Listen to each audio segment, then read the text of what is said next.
ఎవరు?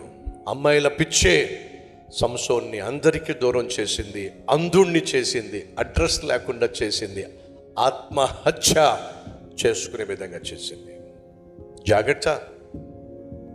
ఆత్మీయ జీవితంలో దేవునికి దూరం కావడం క్షేమం కాదు, దేవుని సన్నిధికి దూరం కావడం క్షేమం కాదు.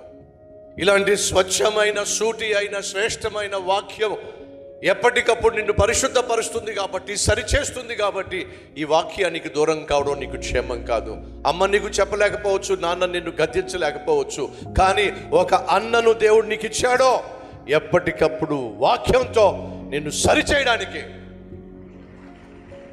భార్యగా నీ భర్తకు నువ్వు చెప్పలేకపోవచ్చు, భర్తగా నీ భార్యకు నువ్వు చెప్పలేకపోవచ్చు, కానీ భార్యకు భర్తకు చెప్పవలసిన శ్రేష్టమైన సత్యాన్ని, ఇవ్వవలసిన హెచ్చరికను ఇచ్చేటటువంటి ఒక దైవజనుడి దేవుడు మీకు ఇచ్చాడో కాబట్టి చెప్తున్నా.